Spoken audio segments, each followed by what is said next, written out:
My presentation today is on accountability, and that's discussing different types of accountability and how do these play out in South Carolina or my local context. When we start off with the definition of accountability, accountability is an umbrella term that refers to educators acting in accordance with how the public has determined they are to act and to achieve what they are expected to achieve.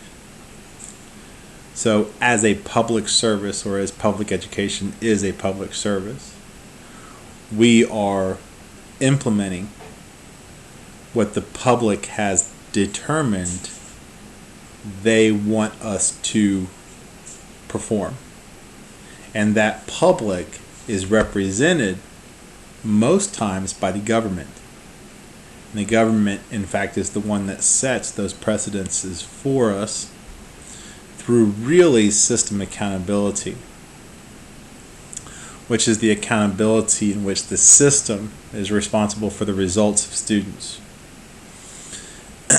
Now, this was started in 1994 when we did the reauthorization of the Elementary and Secondary Education Act, ESEA. This was also known as Improving America's Schools. Accountability consequences were increased significantly in the 2001 reauthorization, which became known as the No Child Left Behind. This was signed in 2002 by President Bush, and it was a large initiative at its time that was meant and instituted to close the gap, the achievement gap between poor minority students, in addition to closing that gap for students that were disadvantaged, whether they were disadvantaged because of a disability or a language barrier. The goal was to bring an equitable achievement and education requirement for all of these students. Of course, the states were required to bring the students to be proficient by 2013-2014, and this was not done.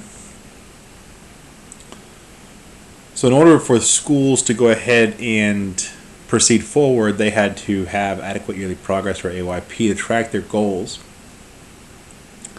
Now, there's a couple of terms that came from No Child Left Behind. Title I, which was federal funding provided to schools to educate disadvantaged children, and highly qualified teachers. Under No Child Left Behind, every teacher in a core content area working in a public school had to be highly qualified. This means that the teacher was certified and demonstrated proficiency in his or her subject matter. Now, of course, No Child Left Behind was a strong-armed accountability initiative that was set with the precedent of punishment as its incentive.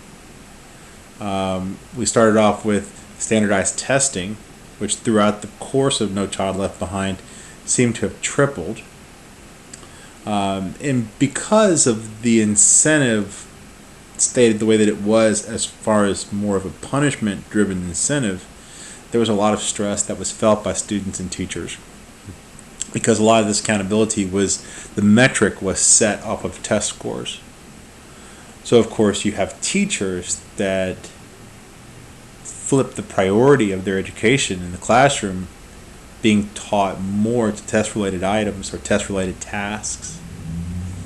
And one of the primary problems with No Child Left Behind is, through all of this, there was an inadequate provision of resources for both the schools and the teachers to be able to achieve what they were asked to achieve. So that led into the Every Student Succeeds Act, which was just recently signed by President Obama in 2015. This again was a reauthorization of the ESEA, and it built on key areas of progress that were initiated through No Child Left Behind. For example, today's graduation rates are higher than they've ever been before, and dropout rates are historically low. So we are working towards some better results through these programs. This needed less federal information and gave more leeway to the states, where the states can pick their own goals, both a long-term goal and a smaller interim goal. However, these goals must address proficiency on tests, English language proficiency, and graduation rates. They also must set an expectation that all groups that are furthest behind close gaps in achievement and graduation rates. The next type of accountability is individual accountability. This is where the responsibility of the accountability is assigned to individuals or groups, mostly on teachers and the students themselves. Now, for this meant that students would have to pass a test to demonstrate that they are ready to move from one grade to the next, a promotion, or leave the educational system by successfully passing a certifying credential. Now, I've only taught in South Carolina for a couple of years, but I know in Georgia that they had high school graduation tests where you were unable to pass high school, to get a high school diploma, without having passed the high school graduation test. Now, these are fading out. That high school graduation test in Georgia was actually no longer implemented as of March 2015. Georgia changed the mandate that students were required to earn a passing score on the high school graduation test to earn a high school diploma. They still, I think, use the high school graduation test, but it's more of a metric to just kind of see where the students are at that time. However, the growing trend seems to be more focused on teacher accountability. Now, in teacher accountability, that all starts off first with the licensure and testing. You have to be a licensed teacher, and you have to pass the content test. South Carolina uses an ADEPT or PAS-T program. This is a South Carolina approved model of teacher evaluation, and all this does is just provides assurance that schools are staffed with competent professionals who possess the knowledge and skills necessary to meet the students' needs. In the ADEPT or the PAS-T system, the first year is called an induction year for new teachers, and they will be working with a mentor teacher throughout the school year. And in the second year, they have a formal evaluation where they will have 6 different evaluators from different areas of the education spectrum doing an evaluation or an observation on them, and then, of course, grading them at the end and making sure that it's satisfactory so that you can move on to a continuing contract. Now, in a continuing contract, this is where your PAS-T portfolio starts to become important, because in this PAS-T, let's move on to PAS-T here. The PAS-T notebook, you are collecting information from multiple sources and maintaining them in your portfolio. These multiple sources include student surveys, observations, academic goal setting forms, etc. And they are assessed. Teachers are assessed by their administrators on 8 performance standards.